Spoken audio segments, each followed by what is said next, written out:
আজ যে recipe share করব সেটা টক ঝাল মিষ্টি স্বাদের একটা চাটনির রেসিপি। নাম হলো কাচুম্বর। আমরা সাধারণত টমেটোর যে চাটনি খাই সেরকম ঠিক নয়, একটু আলাদা। এটা বানিয়ে নিয়ে রুটি, পরোটা বা ভাতের সাথে পরিবেশন করলে সেদিন সবাই ভাত বা রুটি একটু বেশিই খাবে। এটা অনেক পুরনো রেসিপি, অনেকেরই হয়তো জানা। আমি কিভাবে বানাই আজ সেটাই শেয়ার করছি। আসুন তাহলে শম্পার রান্নাঘরে সবাইকে অনেক ভালোবাসা আর স্বাগত জানিয়ে শুরু করি আজকে কাচুম্বর রান্না। এর জন্য আমি এখানে 3টে মিডিয়াম সাইজের টমেটো ভালোভাবে ধুয়ে তারপরে হাফ করে কেটে নিয়েছি। নিয়ে এই যে বোটার অংশটা একটু শক্ত থাকে সেই জায়গাটা বাদ দিয়েছি। এই জায়গাটা কিন্তু সেদ্ধ হতে চায় না, তাই বাদ দিয়ে দিয়েছি। নিয়ে এর মধ্যে অল্প একটু নুন মাখিয়ে রেখে দিচ্ছি। বেশিক্ষণ রাখার কোনো দরকার নেই, মিনিট 5 সময় ধরে নুনটা মাখিয়ে রাখলেই হবে। নুন মাখিয়ে রাখলাম যাতে টমেটো তাড়াতাড়ি সেদ্ধ হয়ে যায়। টমেটোতে নুন মাখানো হয়ে গেছে, 5 মিনিট হয়েছে। এবার আমি রান্নাটা শুরু করে দিলাম। প্যান বা কড়াইতে অল্প একটু তেল নিচ্ছি। আমি সাদা তেল দিয়ে রান্না করছি, আপনারা যে কোনো কুকিং অয়েল দিয়ে রান্নাটা করতে পারেন। আর তেলের পরিমাণও নিজের পছন্দ মতো ব্যবহার করবেন।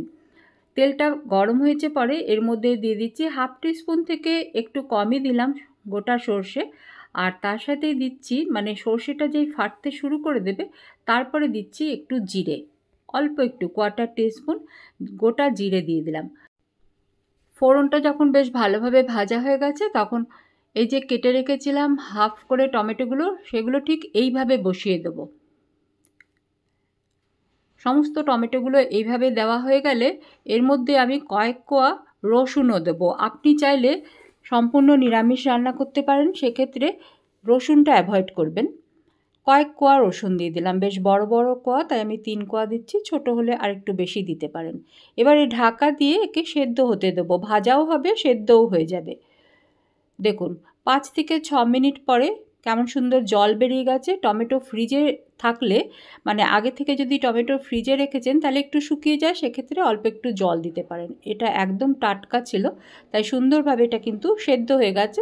7-8 মিনিট লো আঁচে আমি এটা রান্না করেছি। টমেটো থেকে খোসাটাও আলাদা হতে শুরু করেছে। এই সময়ে এই খোসাগুলো বাদ দিয়ে দিলে ভালো, এগুলো কিন্তু মিশবে না। আমি সমস্ত টমেটোর গায়ে থেকে খোসাগুলো তুলে আলাদা করে দিলাম, এগুলো আর লাগবে না। এবারে এই যে টমেটো আর রসুন রয়েছে এটা বেশ ম্যাশ করে দিতে হবে, সুন্দর করে একদম আমি তেতো করে দিচ্ছি।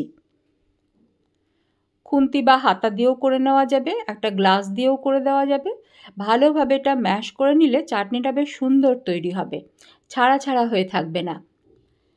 এটা যখন ভালোভাবে বেশ ম্যাশ করা হয়ে গেছে তখন এর মধ্যে অল্প একটু মশলা আমি অ্যাড করব। বেশি কিছু নয়, খুব সামান্য, একদম বেসিক যে মশলাগুলো আমরা রোজকার রান্নায় ব্যবহার করি সেগুলোই দেবো।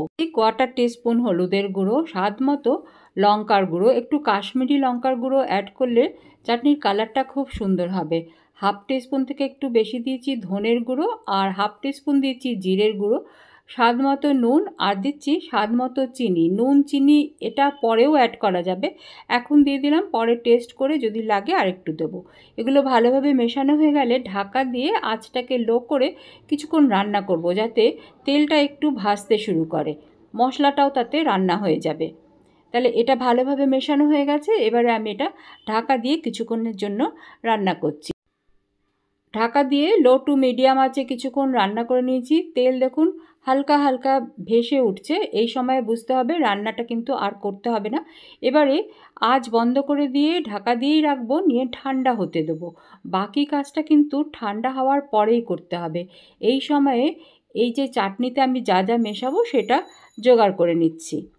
এখানে দেখুন আমি নিয়েছি পেঁয়াজ কুচোনো, কাঁচা লঙ্কা কুচোনো, ধনে পাতা কুচোনো, পুদিনা পাতা কুচোনো, অল্প একটু শসা কুচোনো, একদম মিহি করে কুচিয়ে নিতে হবে। আর নিয়েছি একটা পাতিলেবুর হাফ, বড় একটা পাতিলেবুর হাফ দিলেই হবে।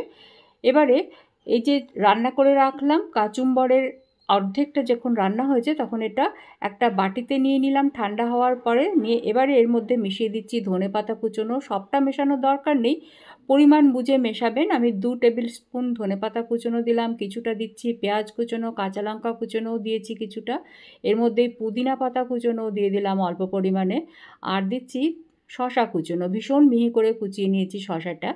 নিয়ে এর মধ্যে দিয়ে দিচ্ছি বিট নুন, আর দেবো পাতিলেবুর হাফ দেবো, পাতিলেবুর চিপে রসটা দেবো। আপনারা চাইলে একটু চাট মশলাও দিতে পারেন।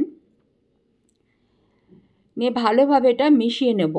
আমাদের চাটনি কিন্তু রেডি, শুধু একটু টেস্ট করে নুন মিষ্টি ঝাল বুঝে নিন, নিয়ে প্রয়োজন মতো সেটা আরেকটু মিশিয়ে দিয়ে কিছুক্ষণ রেস্টে রেখে তারপরে পরিবেশন করুন গরম গরম রুটি, পরোটা বা ভাতের সাথে।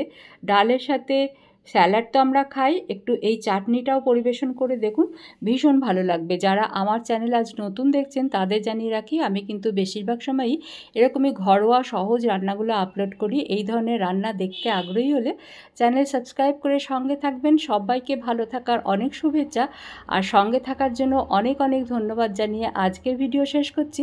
ফিরে আসবো আবারও ঠিক এমনই কোনো সহজ ঘরোয়া রেসিপির সাথে।